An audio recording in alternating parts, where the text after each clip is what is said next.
The geese stripped the world down to its bones, where a snarled red hell of sumac had stood, a thicket so dense a rabbit couldn't pass through it. There was now only scoured earth, goose droppings, and a single impossible stone. It lay half buried in the clay, a perfect circle of granite, wide as a wagon wheel, and thick as a man's chest, its surface grooved with feathered lines that spiraled toward a central hollowed-out eye. It was a thing of immense weight and stillness, a secret the land had kept for a century. Elspeth knelt beside it, her hand, chapped and calloused, resting on its cool, gritty surface. The flock, her ridiculous loud feathered army, milled around her, honking with the comic dignity of creatures who knew they had done a great and terrible work. They had eaten 45 acres of worthless land, down to its truth, and the truth was a millstone. The town had laughed. They were not laughing now. 18 months earlier, Elspeth had arrived in the town of promise with little more than a mule, a sturdy wagon, and a silence that locals found unsettling in a woman so young and alone. She did not say where she had come from, only that she was looking for a place to make a start. The land agent, a man named Gable, with a smile that never reached his eyes, saw an opportunity. He had a parcel nobody wanted, a blight on the county map. 45 acres, just north of the creek, he'd said, leaning back in his chair. Prime land if you've a mind for a challenge. The men loafing in his office had snickered. They all knew the plot. It was a solid wall of poisoned sumac and thorny locust, so acidic and tangled nothing had ever been grazed or grown there. It was considered cursed, a patch of land God had turned his back on. How much? Elspeth had asked. Her voice, even Gable's smile, widened. He named the most insulting price he could think of. $1 an acre. It was a joke. The laughter in the room confirmed it. Elspeth looked at him, her gaze steady. "I'll take it," she said, and counted 45 silver dollars onto his desk, one by one. The clinking of the coins was the only sound in the room. The purchase was the talk of promise for a week. A lone woman buying the sumac patch. They called it Gable's Folly, and her the fool. She paid them no mind. She spent the first month walking the perimeter of her new property. It was as bad as they'd said. The sumac grew in a dense, woody mass, 10 feet high in places, its red, fuzzy cones like devil's horns against the sky. The ground beneath was a mat of roots and sour, shadowed soil. It was impossible land. But Elspeth was not looking at the sumac. She was looking at the way the land sloped gently toward the dry creek bed, the way the water would run if it had the chance. She was looking at the thick, clay-rich soil beneath the top layer of acid rot, and she was listening. In the evening she would sit on her wagon and listen to the old stories told by Mr. Sta. Sorensen, her nearest neighbor, a Danish farmer with hands like gnarled roots and eyes the color of a faded sky. He lived on a neat spare plot, and he was the only one who didn't mock her. He'd watched her walk the fenceless line of her property day after day. One evening, he brought her a pail of fresh milk and a loaf of dark bread. She had thanked him, her first words to him. He had nodded, looking not at her, but at the wall of red brush. "My grandfather used to say," he'd said, his voice a low, accented rumble, "what the eye scorns, the hand may treasure. But it takes the right hand." Elspeth just nodded, and the next morning she hitched up her mule and drove 20 miles to the market in the next county. Her $45 of deed paper tucked safely away. Elspeth returned not with seeds or a plow, but with a crate full of noise. 30 goslings, fluffy and yellow, and ridiculously loud, stumbled out into a small pen she had built. The town's amusement turned to open mockery. First, she buys the devil's thicket. Now, she means to deafen it to death. One man joked at the general store. Gable, the land agent, found it particularly hilarious. "She'll be starved out by winter," he told anyone who would listen. "A woman alone can't work a place like that." She'd have been better off buying a swamp. Elspeth heard the whispers, the laughter that died when she entered the store. She met it with the same unnerving stillness, buying her flour and salt and then leaving. She did not argue. She did not explain. Being right was its own kind of reply, but it had to be earned in silence. Back on her land, the real work began. The arithmetic was stark and unforgiving. She had a small amount of cash left, enough for her own sparse supplies and feed for the goslings until they could forage. Everything depended on the geese. She spent her days in a rhythm of relentless labor. She used what little money she had to buy wire and posts, not to fence the whole property, but to fence off a single quarter-acre patch against the thickest part of the sumac wall. Into this small arena, she turned the geese. At first, they were bewildered. But geese are engines of methodical destruction, driven by a simple, insatiable hunger.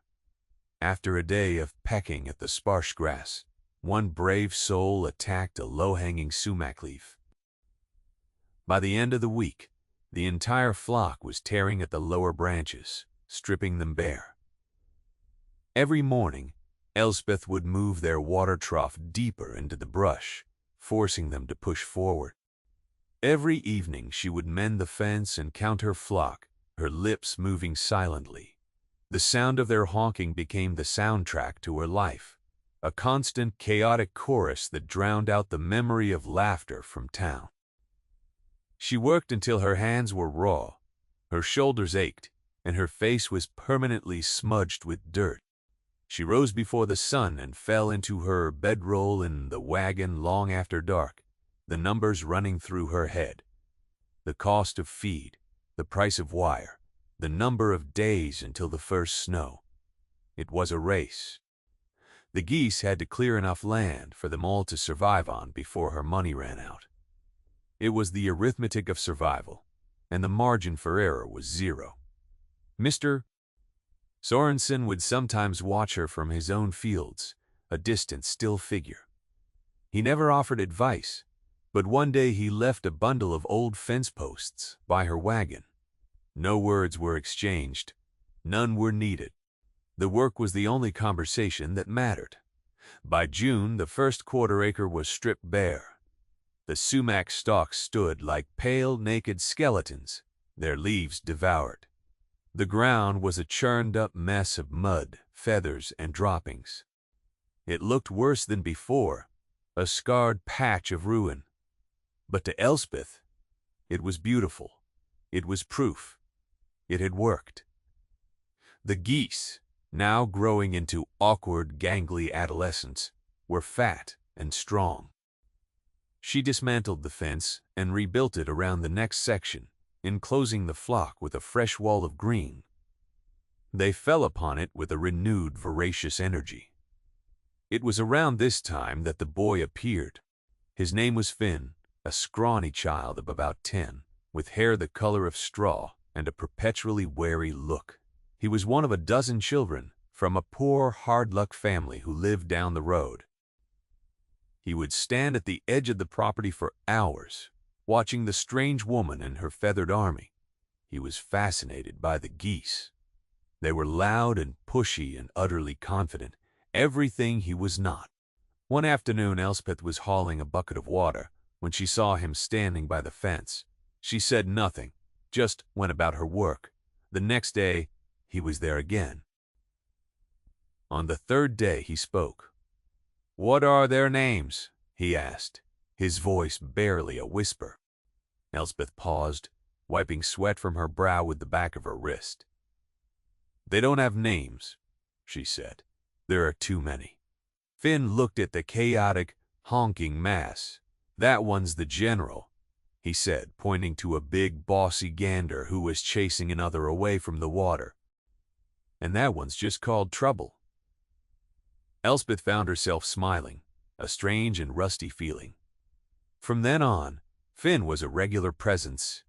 He never asked for anything, but he started to help in small ways.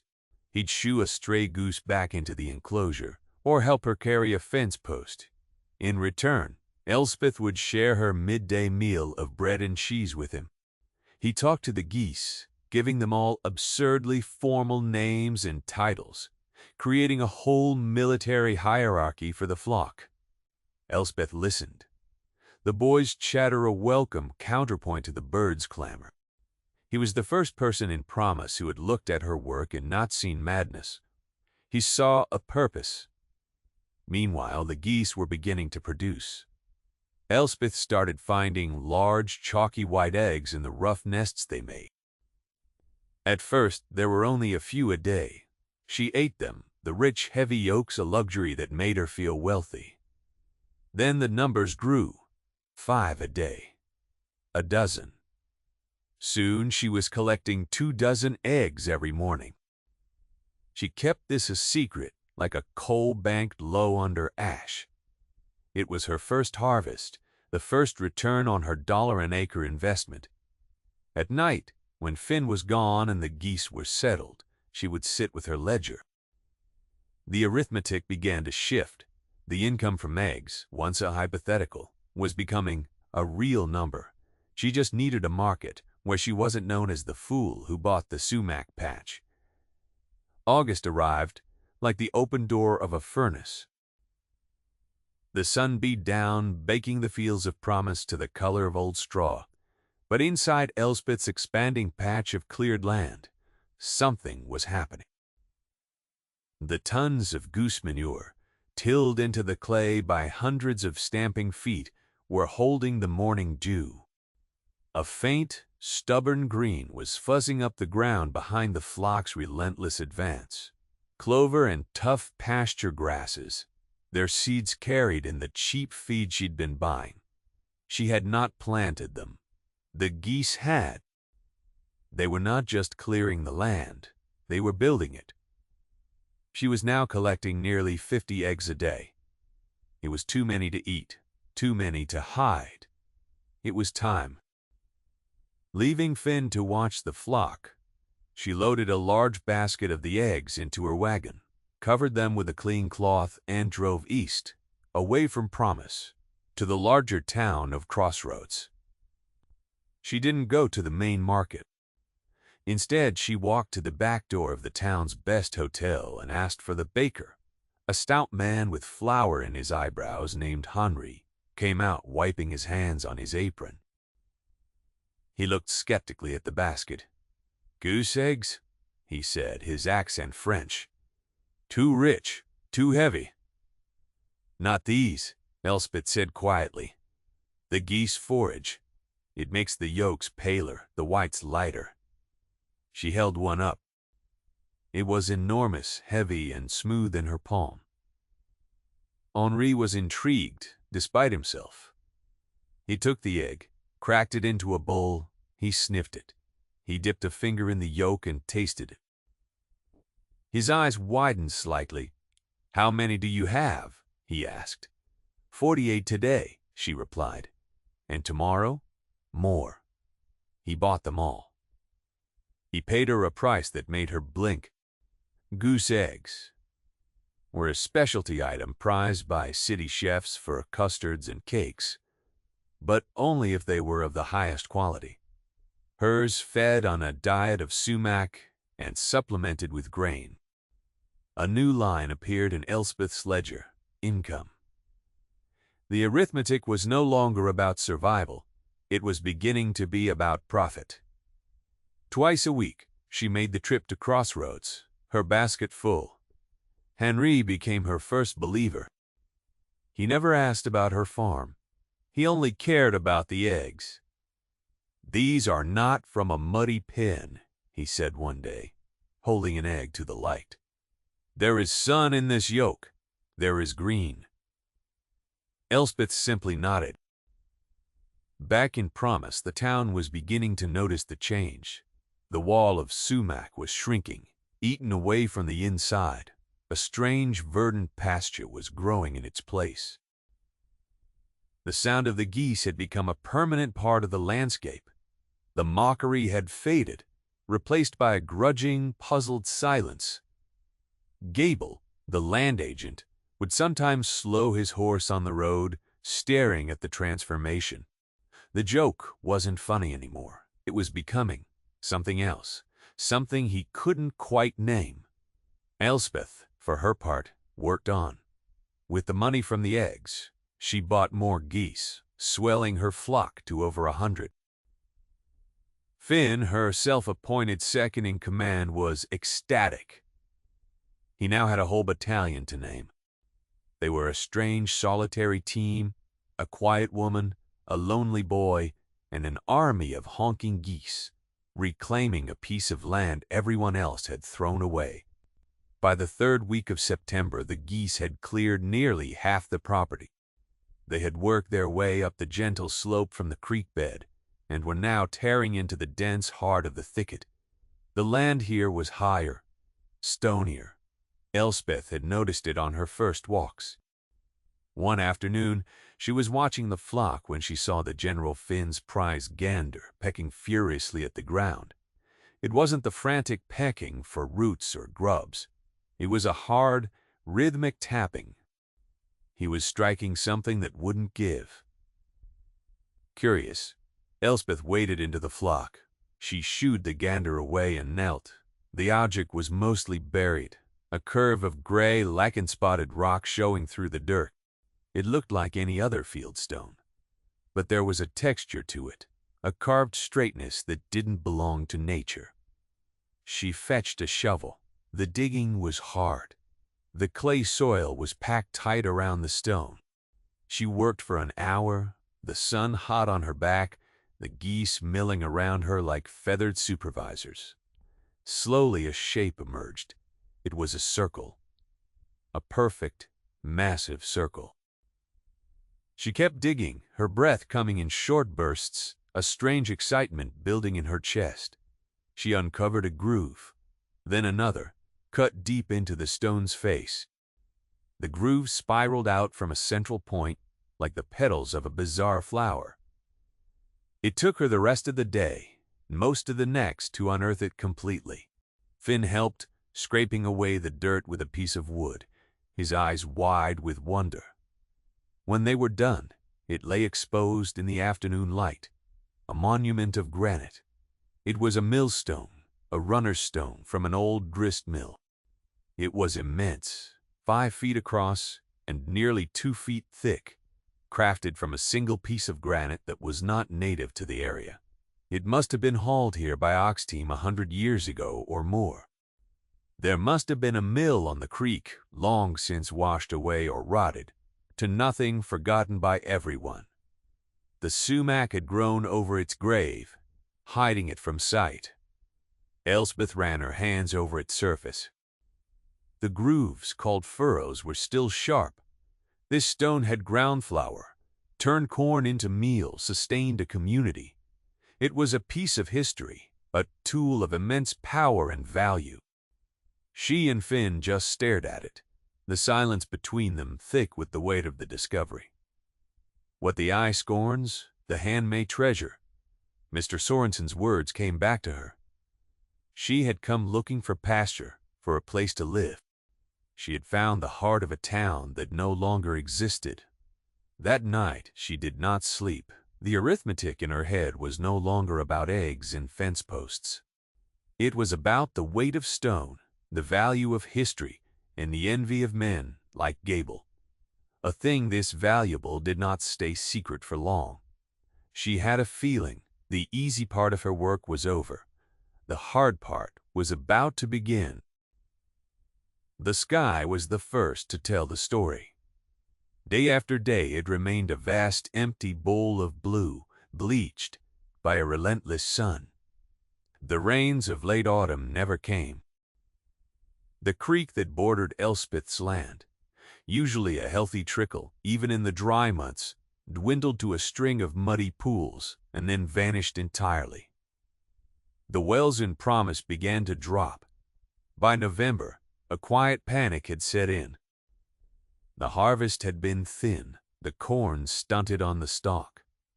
Farmers who had laughed at Elspeth's geese now looked at their own bony cattle with worried eyes.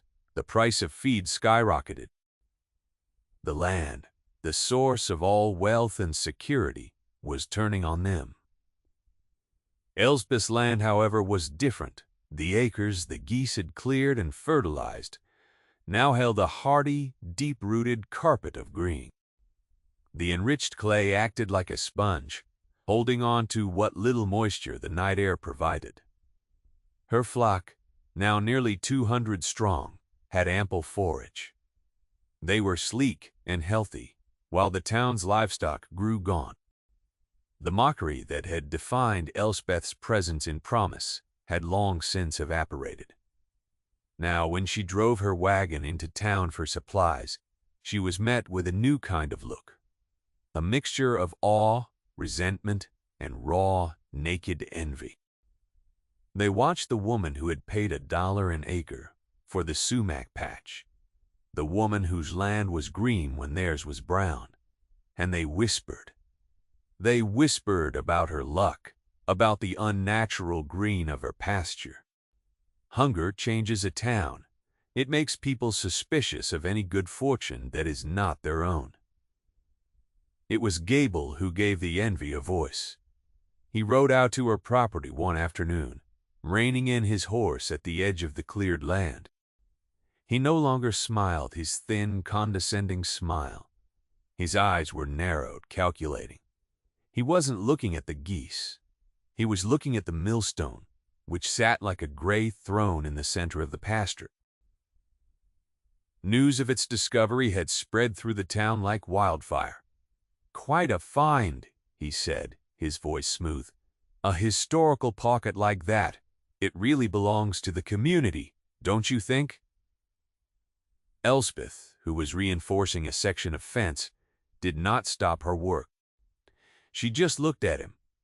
"It's on the land I bought from you," she said. "Deed and title." "Deeds can have errors," Gable said lightly. "Boundaries can be misread. A thing of that value, it complicates the ownership of a simple plot. Especially for someone alone, it can be a magnet for trouble." The threat was veiled but clear. He wanted it. He had sold the land as a joke, and the joke had turned on him.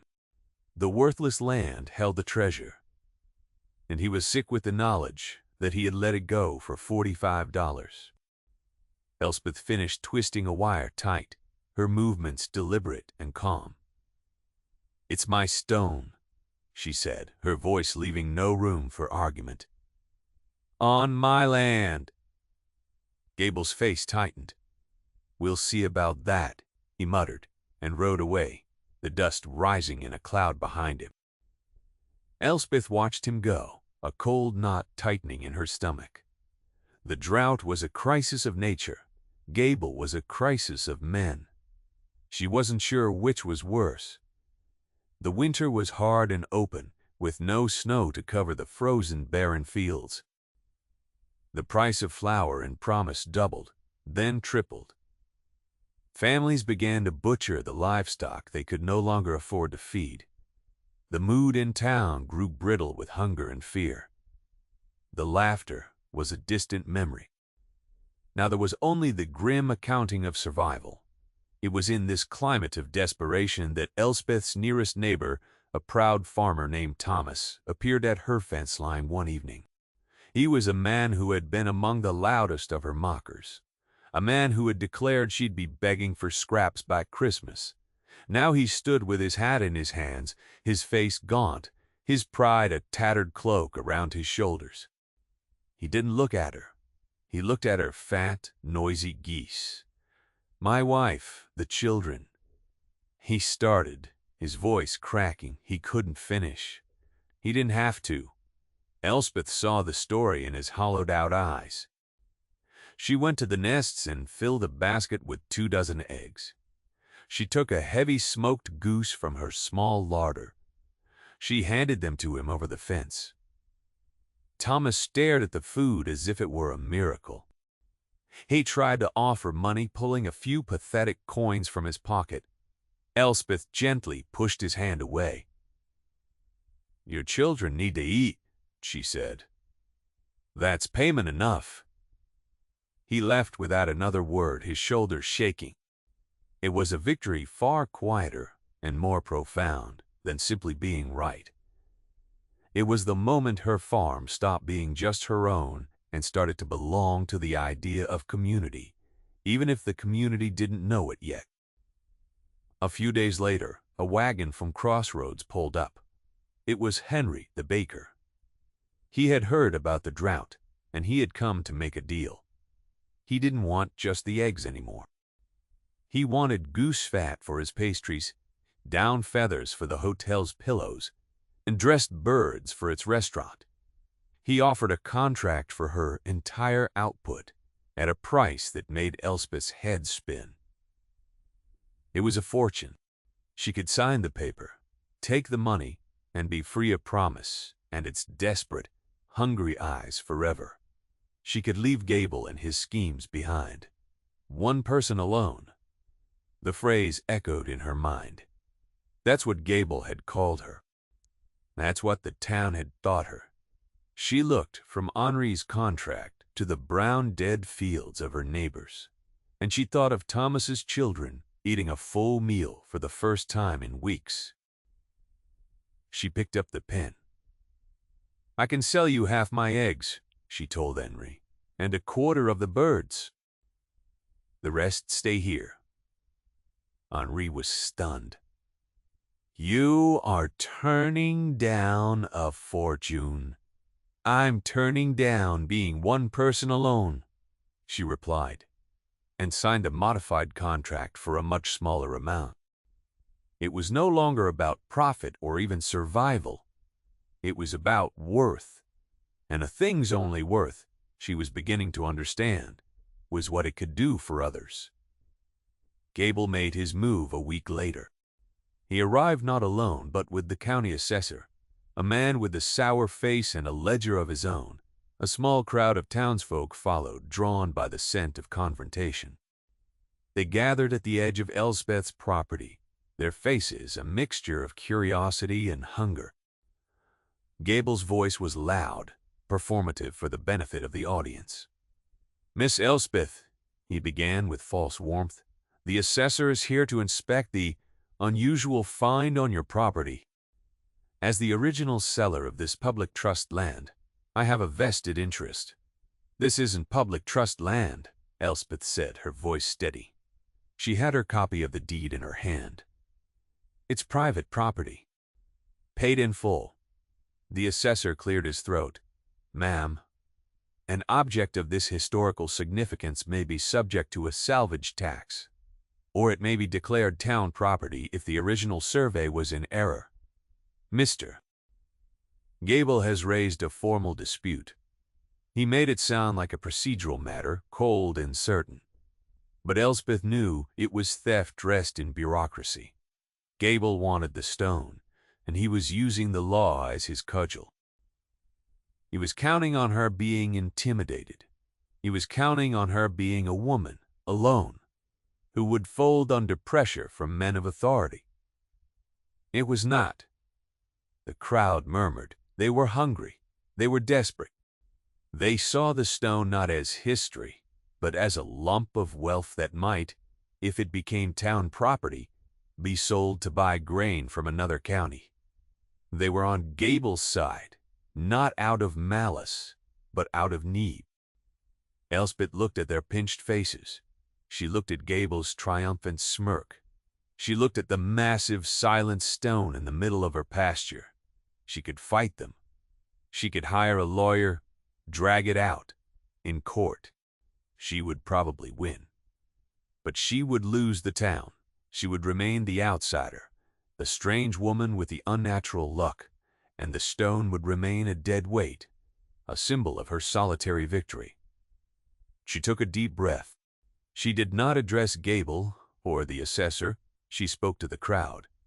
"That stone," she said, her voice carrying in the still, cold air, "is a millstone." A few of the older farmers nodded. They knew. "Your harvest was poor," she went on. "The grain you have is sparse and not worth taking to the mill in Crossroads. But it's not worthless. It can still be ground into meal. It can still feed your families." She paused, letting her words sink in. "This stone can do that. It can grind your grain.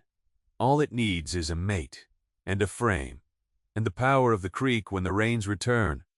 Sorensen, who was standing at the edge of the crowd, watching her with his pale, steady eyes, he gave a slow, almost imperceptible nod. "I will not sell this stone," Elspeth declared, her voice ringing with a newfound authority. "It is not for sale. It belongs to this land, but its work can belong to this town. When the mill is rebuilt, I will grind any grain from Promise for a 10th share, not for cash, for a share, so that my farm eats with the town and the town eats with my farm." A stunned silence fell over the crowd. Gable's face went slack with disbelief. He had expected a fight over ownership, over money. He had no response to an offer of partnership. He had tried to use the town's hunger against her, and she had turned it into a bond. The generosity of the offer was a quiet, devastating rebuke to his greed. It was a language he did not speak. The first person to move was Thomas, the farmer she had given the goose to. He stepped forward from the crowd. "I've got an old runner stone from my grandfather's barn," he said, his voice rough. "Smaller, but it would do for the bedstone. It's yours if you'll have it." Another man spoke up. "My brother is a blacksmith. He can forge the spindle and the fittings." Mr. Sorensen stepped forward, his presence carrying a quiet authority. He walked past Gable without a glance and stood beside Elspeth. He looked at the crowd. "The Danes know how to build a water mill," he said simply. "We will begin tomorrow." It was over. The crowd was no longer a weapon in Gable's hand. It was a workforce at Elspeth's back. They surged forward, not as a mob, but as a community, surrounding the stone, touching it, their faces alight with a purpose they hadn't felt in months. Gable and the assessor were left standing alone, their ledgers and their legal threats suddenly meaningless. They had come to seize a valuable object and had been defeated by the creation of a priceless idea. Gable stared, his face a mask of fury and confusion, a man who had been outwitted, not by cunning, but by kindness. He turned and left, the dust of the road swallowing him up. He was never a problem in Promise again. They built the mill through the dead of winter. It became the town's project, its symbol of defiance against the drought and the despair. Men who had not had meaningful work in months found it in shaping the timbers and setting the stone. The blacksmith forged the iron fittings, the clang of his hammer a rhythm of hope. Mr. Sorensen, with his quiet old country knowledge, directed the construction of the water wheel and the housing, his hands as sure as his words. Elspeth and Finn fed the work crews, roasting geese and boiling eggs, turning her private abundance into public fuel. Her farm became the town's larder. The line between her property and the rest of Promise began to blur. In the spring, the rains finally came. The creek rose, a muddy, joyful torrent. The day they first turned the water onto the new wheel, the whole town was there. The great wheel groaned, dripped, and then began to turn. The gears engaged. Inside the small mill house, the runner stone, Elspeth stone, began to spin over its mate, a low grinding hum that was the most beautiful sound in the world. They poured the first sack of withered corn into the hopper. A fine yellow meal trickled out the chute. A cheer went up. Elspeth stood beside Mr. Sorensen, watching the children scoop up handfuls of the meal, laughing. Her hands were rough as bark, her face browned by the sun, but she had never felt more secure. She was no longer Elspeth the fool who bought the sumac patch. She was Elspeth of the mill. Finn, no longer a wary stray, stood proudly by the hopper, his official title now chief of mill operations. Her flock of geese, the source of it all, grazed peacefully on the green, rolling pasture that had once been a thorny hell. They were ridiculous, dignified, and loud, the agents of an impossible transformation. Mr. Sorensen looked from the turning mill to the green land to the woman standing beside him. "You see," he said, his voice a low, warm rumble against the sound of the grinding stone, "what the eye scorns, the hand treasures." Elspeth watched as Thomas's wife wept with joy, holding the first sack of fresh meal. She looked at the faces of the town, no longer pinched with suspicion, but open with gratitude and shared work. She had bought 45 acres of worthless land.